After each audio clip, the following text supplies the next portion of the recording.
السلام عليكم، كي دايرين؟ لاباس عليكم؟ بخير؟ الاحوال طيبه؟ العائله الحباب، نتمنى الفيديو ديال اليوم يلقاكم في احسن الاحوال وتكونوا بخير وعلى خير. اليوم نهار جديد بطبيعه الحال، فيديو جديد. شكون فينا ما كيعجبوش طيبو هاري او لحم كمون؟ اليوم غادي نصاوبوا معكم بطريقه سهله بسيطه واقتصاديه، والاسرار ديالو باش يجي بحال ديال الزنقه في نفس البنه.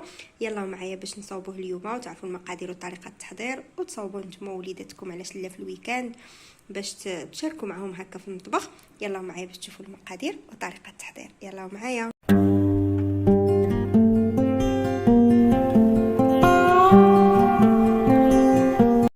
بالنسبه للمقادير، انا درت هاد الكميه وانتم تقدروا تضاعفوا الكميه ولا ديروا قل ولا اكثر. انا درت زلافه ديال الحمص اللي مفزق ليله قبل بطبيعه الحال، كيف ما كنفزقوه الحريره ولا اي حاجه واحده اخرى. المهم كيولي سهل تقشار. زلافه الحمص. بالنسبه للماء غادي يكون 3 الاضعاف ديال الحمص.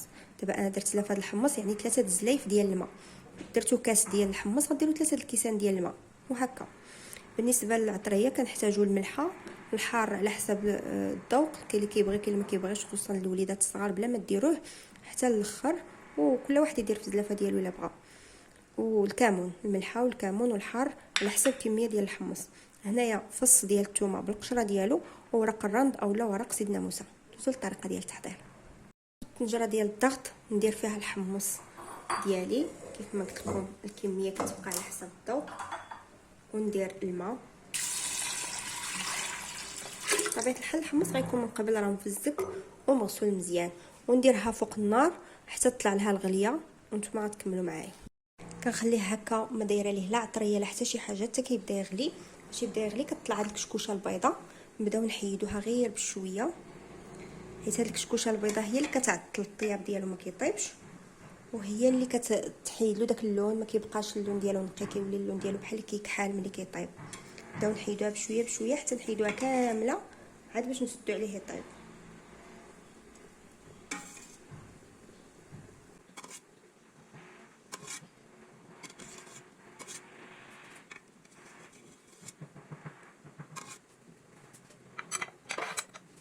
هي هذه ديك الكشكوشه البيضاء اللي قلت لكم حيدت، من الاحسن تحيد قبل ما نسدو الكوكوط باش ما تعطليناش الحمص في الطياب، وفي نفس الوقت ما تحيدلوش داك اللون ديالو الاصلي كيولي بحال اللي كيكحال ملي كيطيب.